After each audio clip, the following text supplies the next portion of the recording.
Hey hi and hello guys, welcome back to my channel. तो आज मैं explain करने जा रही हूँ एक न्यू ड्रामा जिसमें होता क्या है, जो हमारा हीरो होता है वो हीरोइन को किडनैप कर लेता है अपना बदला लेने के लिए। बट देन उससे उससे ही प्यार हो जाता है। अब ये सब कैसे और क्यों होता है ये जानने के लिए आपको मेरा पूरा वीडियो देखना होगा। सो बिना कोई बकवास किए let's jump into the explanation. But या गाइस, वीडियो को लाइक, चैनल को सब्सक्राइब और अपने दोस्तों के साथ शेयर करना मत भूलना। And now let's start the explanation. तो ड्रामा की शुरुआत हमारी फीमेल लीड सोफिता से होती है, जो कि किसी के ग्रेव में फूल रखने आती है। वो जब वापस जा रही थी तो देखती है कि उसकी बहन रेन अपने बॉयफ्रेंड जज से शादी कर रही है। वो उसके पास जाकर उसे वहां से ले जाने लगती है। सोफिता कहती है, तुम ऐसे इंसान से शादी नहीं कर सकती जिसका कोई फ्यूचर ही नहीं है। जेट उसे रोकने की कोशिश करता है और कहता है, इस साइको औरत को यहाँ से लेके जाओ। जिसे सुनकर सोफिता उसे एक जोर का चाटा लगा देती है। रेन उसे धक्का देते हुए कहती है, तुम पागल हो गई हो क्या? ये सब क्या कर रही हो? ये हस्बैंड है मेरा। सोफिता कहती है, वाओ, वाओ बहना वाओ। आज तू इसके प्यार में इतनी ज्यादा पागल हो गई कि अपनी बहन पे हाथ उठा रही है। एंड देन वहाँ का सारा सामान तोड़ने लगती है। तो जेट उसे रोकने के लिए नीचे धक्का दे देता है। तभी वहाँ उसकी सेक्रेटरी आकर उसे चलने के लिए कहती है। सोफिता कहती है, मैं अपनी बहन को लिए बिना कहीं नहीं जाऊंगी। सेक्रेटरी कहती है, मिस सोफिता, ध्यान से देखिए, ये आपकी बहन नहीं है। और यहाँ हमें पता चलता है कि ये तो सोफिता की बहन एंड उसका बॉयफ्रेंड है ही नहीं। इसका मतलब कि सोफिता ने तो किसी और के शादी की ही बैंड बजा डाली एंड बेचारे के हस्बैंड की भी। और यहाँ हमें ये भी पता चलता है कि सोफिता की बहन रिन की मौत हो चुकी है। तभी वहाँ एक लड़का उसके ग्रेव में फ्लावर रखने आता है। वहीं हम सोफिता को देखते हैं, जो कि अपनी सेक्रेटरी पर काफी गुस्सा कर रही थी। इनडायरेक्टली आप कह सकते हो कि ये अपने अमीर बाप की बिगड़ी हुई औलाद है। वो दोनों जब जा रही थी तो वो आदमी भी उनके कार का पीछा करता है। ये है हमारे ड्रामा का main lead Jet. Next scene में सोफिता अपने फोटोशूट के लिए काफी अच्छे से रेडी होती है एंड दूर से जेट उसकी सभी हरकतों पर नजर रख रहा था। फोटोशूट खत्म होने के बाद सोफिता अपने बॉयफ्रेंड या फिर फियांसे राबिन को कॉल करके पूछती है, अभी तक तुम कहाँ हो? वो कहता है, अरे बाबा पहुंच रहा हूँ, क्या तुम मुझे इतना ज़्यादा मिस कर रही हो? वो कहती है, नहीं, एक्चुअली मुझे तुमसे कुछ इम्पोर्टेंट बात करनी है। तभी सामने से जेट आकर उसकी ओर गन पॉइंट करता है, जिसे देखकर सोफिता काफ़ी ज़्यादा डर जाती है। जेट उसे खड़े होकर अपने साथ चलने के लिए कहता है, बट सोफिता वहीं बेहोश हो जाती है क्योंकि उसकी हालत काफी ज्यादा खराब थी। थोड़ी देर बाद जब सेक्रेटरी रूम में आती है तो वहाँ सोफिता को न पाकर परेशान हो जाती है। दूसरी तरफ हम जेट को देखते हैं, जो कि सोफिता को बेहोशी की हालत में ही अपने साथ ले जा रहा था। तभी पीछे से विन आकर कहता है, ओ हेलो, मेरी फियांसे को कहाँ लेके जा रहा है? एंड देन उसका पीछा करने लगता है। थोड़ी देर बाद जब सोफिता को होश आता है तो वो भी जेट को बाइक रोकने के लिए कहती है। वो कहता है, देखो, अगर मरना नहीं चाहती ना तो चुपचाप शांति से बैठी रहो। वो कहती है, देखो मुझे छोड़ दो। अच्छा बताओ तुम्हें कितने पैसे चाहिए? मैं देने के लिए तैयार हूँ। जेट कहता है, मैंने कहा ना मुंह बंद रखो। भागते भागते जब उनकी बाइक गिर जाती है तो इस बात का फायदा उठाकर सोफिता वहाँ से भागने लगती है। जेट कहता है, रुक जाओ। मैंने कहा रुक जाओ, और अगर तुम नहीं रुकी तो मैं तुम्हें शूट कर दूंगा। तभी अचानक से गोली की आवाज आती है एंड सोफिता वहीं नीचे गिर जाती है। दूसरी तरफ हम डैड को देखते हैं, जो कि अपनी छोटी बेटी रिन को काफी मिस कर रहे थे। बट जैसे ही उन्हें पता चलता है कि उनकी बड़ी बेटी सोफिता भी किडनैप हो चुकी है तो वो वहीं बेहोश हो जाते हैं। वहीं सोफिता को जब होश आता है तो वो खुद से कहती है, थैंक गॉड मैं जिंदा हूँ, एंड बाहर निकलने की कोशिश करती है। बट गेट बाहर से लॉक होता है। तभी जेट आकर कहता है, वेलकम टू हेल मिस सोफिता। वो कहती है, तुम? वो कहता है, थैंक यू सो मच कि मैं अभी तक आपको याद हूँ। यहाँ दोनों एक दूसरे को देखकर काफी गुस्से में लग रहे थे। सोफिता कहती है, तुमने जो किया है मैं उसे कभी भूल नहीं सकती। वो कहता है, तुम बोलती बहुत हो और जितनी एक्टिंग करती हो अंदर से उतनी ही कमजोर हो। तभी तो गन की आवाज सुनकर बेहोश हो गई। फ्लैशबैक में हमें दिखाया जाता है कि जेट ने गन ऊपर शूट की थी, बट उसकी आवाज सुनकर सोफिता बेहोश हो गई थी। वो उसकी बॉडी देखते हुए कहता है, आखिर तुम इतने कमजोर क्यों हो? ओह टेंशन मत लो, मैं तुम्हें कुछ नहीं करूँगा क्योंकि तुम जैसी लड़कियों से तो मुझे घिन आती है, मैं उन्हें टच भी नहीं करता। वो कहती है, अच्छा मैं समझ गई, तुम मुझसे नफरत करते हो और मुझे मारना चाहते हो क्योंकि मैंने अपनी बहन रिन और तुम्हें एक नहीं होने दिया और तुम्हारा जैकपॉट लगते लगते रह गया, राइट? और अब तुम मुझसे इसी बात का बदला लेना चाहते हो, बेवकूफ़ कहीं के। वो कहता है, हाँ, मैं तुम्हारे जितना स्मार्ट तो नहीं हूँ, तभी तो अपने से कमज़ोर लोगों को परेशान नहीं करता। सोफिता कहती है, तुम एक खूनी हो और इंसान कहलाने के लायक नहीं। वो फिर से रूम से भागने की कोशिश करती है but as usual gate lock था। वो गन निकाल कर जेट की ओर पॉइंट करते हुए कहती है, मैंने कहा गेट ओपन करो।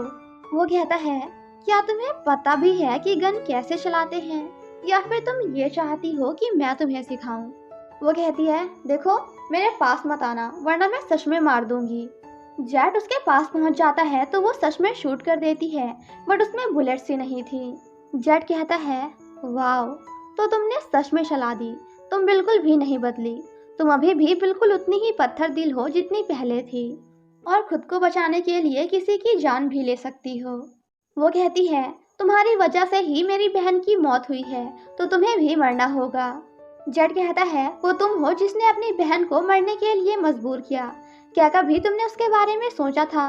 वो कितने ज्यादा दर्द में थी और कितनी परेशान थी। फ्लैशबैक में हमें दिखाया जाता है कि जेट रिन को प्रपोज करता है बट तभी वहाँ सोफिता आकर उसे अपने साथ चलने के लिए कहती है। रिन कहती है, मैं नहीं जाऊंगी, मुझे जेट के साथ रहना है। वो कहती है, क्या तुम भूल गई ये एक क्रिमिनल है? वो कहती है, मुझे पता है लेकिन फिर भी मैं इसके साथ रहना चाहती हूँ। लेकिन सोफिता उसकी कोई बात नहीं सुनती एंड जबरदस्ती उसे वहाँ से लेकर चली जाती है। जेट जब उससे मिलने घर जाता है तो सोफिता के लोग उसकी काफी पिटाई करते हैं और जब रात को वो वापस घर आता है तो उसके घर में काफी बुरी तरह से आग लगी हुई थी। वो अंदर जाने की कोशिश करता है बट लोग उसे नहीं जाने देते। ये सब याद करके वो काफी गुस्से में होता है। सोफिता कहती है, मैंने तो कभी भी किसी को तुम्हें मारने के लिए नहीं भेजा। वो कहता है, मुझे पता ही था तुम इतनी आसानी से नहीं मानोगी और अगर मान गई तो तुम हो ही नहीं। वो कहती है, अगर मैं तुम्हें इतनी ही बुरी लगती हूँ तो मुझे मार क्यों नहीं देते? वो कहता है, क्योंकि मैं तुम्हें तड़प तड़प कर मारना चाहता हूँ। तड़पा तड़पा कर मारना चाहता हूँ। मैं तुम्हें यहाँ अपने पास लॉक करके रखूंगा जब तक तुम बुढ़ी होकर मर नहीं जाती। बट एक चांस है तुम्हारे पास। देखो, अगर तुम गिड़गिड़ा कर और रोकर मेरे सामने अपनी लाइफ की भीख मांगो तो हो सकता है कि मैं खुश हो जाऊं और तुम्हें छोड़ दूं। सोफिता उसे अपनी रिंग देते हुए कहती है, तुम इसे रखो और बेचने के बाद तुम्हें 1 मिलियन से भी ज्यादा पैसे मिलेंगे। वो कहता है, वो तो ठीक है बट ये मेरे लिए काफी नहीं है। वो कहती है, तो ठीक है, मुझे बैंक लेके चलो, मैं तुम्हारे लिए जितने चाहोगे उतने पैसे निकाल दूंगी। वो कहता है, अच्छा मैं तुम्हें पागल दिखता हूँ क्या? एंड देन वहाँ से चला जाता है। उसके जाते ही सोफिता जल्दी से रिसेप्शनिस्ट को कॉल करती है और बताती है कि मैं किडनैप हो चुकी हूँ, प्लीज मेरी हेल्प करिए। बट देन हमें पता चलता है कि वो जिससे बात कर रही है वो कोई और नहीं बल्कि जेट का फ्रेंड है। जेट कहता है, क्या तुम मुझे इतना मिस कर रही हो कि डायरेक्ट कॉल कर लिया? वो कहती है, तुम वहाँ क्या कर रहे हो? वो कहता है, मैं कहीं भी कुछ भी कर सकता हूँ क्योंकि ये मेरे फ्रेंड का होटल है। सो प्लीज तुम कुछ और सोचो क्योंकि ये प्लान तो तुम्हारा फेल हो गया, बाय। तभी वहाँ आंट आकर कहती है, तुम यहाँ क्या कर रहे हो? फ्रेंड कहता है, अरे आंट आप यहाँ क्या कर रही हैं? आपने तो कहा था ना कि आप छुट्टियों पे जा रही हैं और अगले हफ्ते आएंगी, सो यहाँ क्या कर रही हैं? वो कहती है, मैंने प्लान चेंज कर दिया क्योंकि क्या पता तुम अपने कितने दोस्तों को यहाँ फ्री में रहने की इजाजत दे दो। जेट कहता है, आंट इतने गुस्से में क्यों हैं? अच्छा ये सब छोड़, उन्हें इस बारे में कुछ भी पता नहीं चलना चाहिए।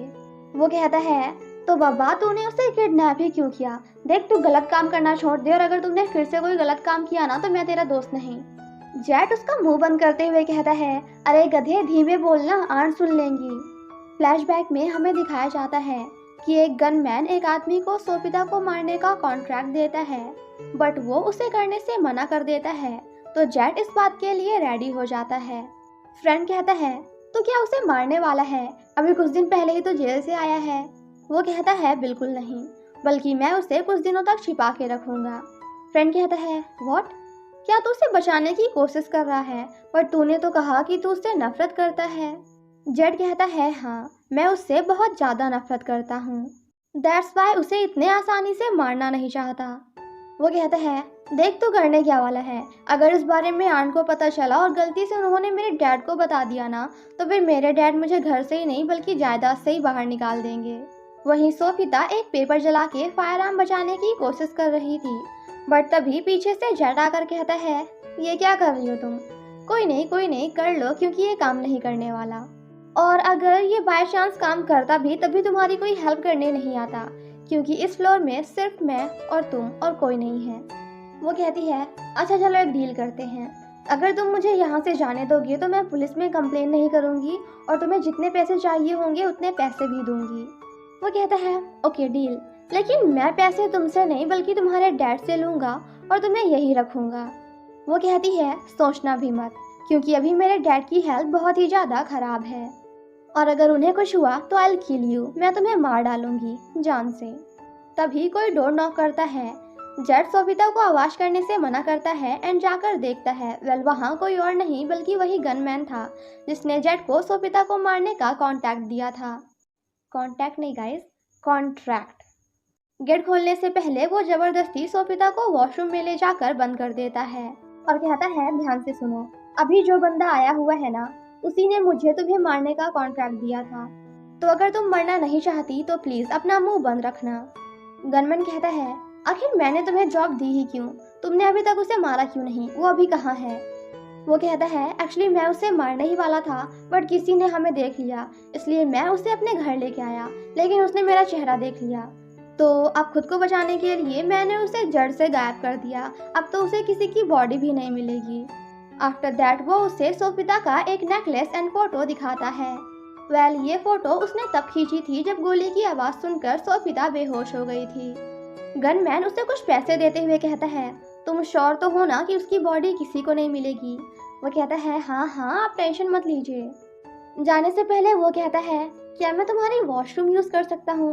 एक्चुअली मेरा पेट ना थोड़ा खराब है। जिसे सुनकर दोनों शॉक्ड हो जाते हैं क्योंकि वॉशरूम में तो सोफिता होती है।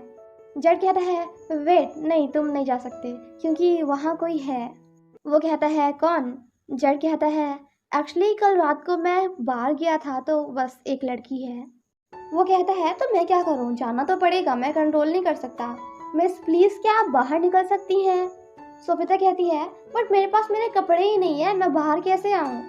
जेड कहता है, अरे मैं कैसे भूल गया, उसके पास तो कपड़े ही नहीं है, आप वेट करो, मैं बस दे के आता हूँ उसे। सोफिता कहती है, तुमने उसे जाने के लिए क्यों नहीं कहा और अंदर क्यों आए हो? जेड कहता है, अगर तुम चाहती हो कि उसे पता चल जाए कि तुम अभी तक जिंदा हो तो आराम से बाहर जाओ, बट अगर नहीं चाहती तो जैसा मैं कह रहा हूँ वैसा करती जाओ। बाहर से वो चिल्लाते हुए कहता है, मैं हाथ जोड़ रहा हूँ, प्लीज तुम दोनों की बातें हो गई हो तो बाहर आ जाओ। काफी देर के स्ट्रगल के बाद फाइनली वो गनमैन वहाँ से चला जाता है। वो कहती है, आखिर ये मुझे क्यों मारना चाहता है, मैं तो कभी इससे मिली भी नहीं। जेड कहता है, उसने मुझे हायर किया है, इसका मतलब ये नहीं कि वो तुम्हें मारना चाहता है। थोड़ा अपना दिमाग यूज करो अगर हो तो, और सोचो कि तुम्हारा एनिमी कौन है जो तुम्हें मारना चाहता है। वो कहती है, मेरा ऐसा दुश्मन जो मुझे जान से मार सकता है वो सिर्फ एक ही है, और वो हो तुम। वो कहता है, अगर तुम यही सोचती हो तो यही सही, वैसे मेरा कुछ नहीं जाता, मुझे तो तुम्हें मारने के फ्री के पैसे भी मिल चुके हैं और अब तुम भी मेरे साथ हो, जिससे मैं जब चाहूँ अपना बदला ले सकता हूँ। तो मुझे इससे कोई फर्क नहीं पड़ता कि तुम्हें मारने की कौन कोशिश कर रहा है और कौन नहीं। जेड के जाने के बाद वो खुद से कहती है, मेरा दुश्मन जो मुझे मारने की कोशिश कर सकता है, आखिर वो कौन है? एंड देन मिस्टर कृथा को याद करती है। वेल गाइस, मैं आपको बता दूं कि मैंने ये ड्रामा ना बहुत पहले देखा था, तो मुझे सबके नाम भूल चुके हैं और सबका रिलेशन भी भूल चुका है, बट आई थिंक ये इनका अंकल है। आई एम नॉट श्योर दो। वो कहती है, नहीं ऐसा नहीं हो सकता, मतलब वो मुझे मारने की कोशिश क्यों ही करेंगे। बट गाइस गेस व्हाट, यहाँ हमें पता चलता है कि सोफिता को मारने का कॉन्ट्रैक्ट उसे किसी और ने नहीं बल्कि सच में उसके अंकल अगर होंगे तो, बिकॉज मैं भूल चुकी हूँ, मिस्टर कृथा ने ही दिया था। वो कहते हैं, क्या वो मर गई या अभी जिंदा है? तो गनमैन उसे सोफिता की फोटो दिखाते हुए कहता है, आप खुद ही देख लीजिए। जिसके बाद वो उसे कुछ पैसे देते हुए कुछ दिनों के लिए कंट्री से बाहर जाकर रहने के लिए कहते हैं। एंड देन सोफिता की फोटो को जलाते हुए कहते हैं, good bye managing director. Next scene में हम सभी को हॉस्पिटल में देखते हैं, जहां मिस्टर कृथा सोफिता के डैड की काफ़ी केयर कर रहे थे। यहाँ हमारा इंट्रोडक्शन होता है ड्रामा की एक और मेन कैरेक्टर से, जिनका नाम है सुपात्रा।